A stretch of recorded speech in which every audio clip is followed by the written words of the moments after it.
I'm going to have a go at fitting the door cards. So this one is the passenger side, although you're looking at the reverse side of it at the moment. So you can see all the components. There's the straps just to close the door.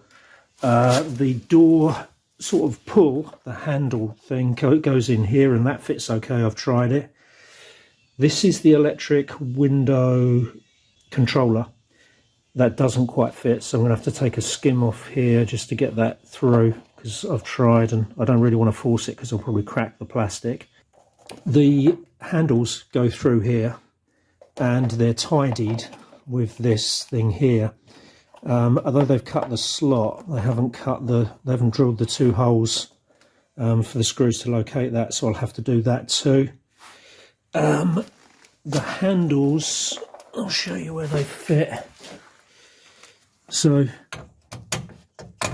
they go there, and there's a washer and a captive nut to go on the other side, you know, a nylock nut, and then that will poke through the slot in the cover, and that will work fine. The only other thing is the door lock. There's no hole for it, and also I don't want to leave it with a wire tie there, so I think what I'm going to do, I'm going to get one of those, they call them P-shaped brackets.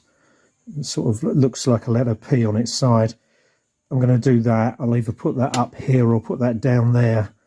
But other than that, I've checked the holes all the way round. They've got plastic grip things, plug things, which I'll show you. Which are these things? They go through obviously go through the card like that, up through the card and then into the bodywork. These holes seem to be all in the right place. There's existing holes, so I haven't got to drill any holes.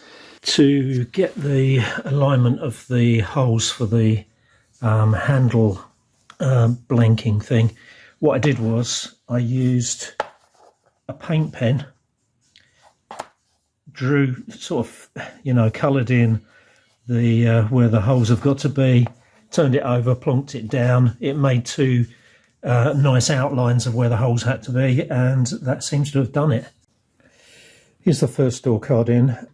In the end, I removed completely the lock, the sort of locking mechanism, the pull thing that goes in here. I looked at some pictures I had of other cars in the series and they've removed them too, so I guess the consensus is it doesn't make much difference. It's an electric locking system. I guess you're not really going to want to lock and unlock it from inside, or not individual doors anyway, so I think I'll go with that idea. Well, a bit late now because I've fitted it. These press stud things that hold the panel on, I think they're a one use only thing, because they've got like a plastic serrated thing that points backwards, so I would imagine that if you tug those out it will just rip them all off, or certainly distort them all, which means they probably won't work again. So the reason for telling you that is make sure you get it right first time, because if you forget anything, and a classic you could forget is not to pull the handle through, which is something you could easily do. Just make sure you've done it all. Everything fits okay. I'm not mad about the fit of that, but it doesn't really matter. The one other thing is that there is a door lock mechanism in here. Let me see if I can show you that. Let's just switch that on. So you can see the door lock mechanism in there. Some people cut a slot in the panel here and bring the door lock mechanism through, and some don't. I've decided not to. It doesn't seem to affect the operation of the door lock mechanism, because if you look, the panel's actually resting on a bracket just around here, and if I operate you can see it works perfectly okay. So I've gone with that as the solution. It's not great, to be truthful, because obviously it is sticking out a bit, but once the door's shut, and if we go and look at it from the other side, it actually looks fine, as you can see. No problem at all.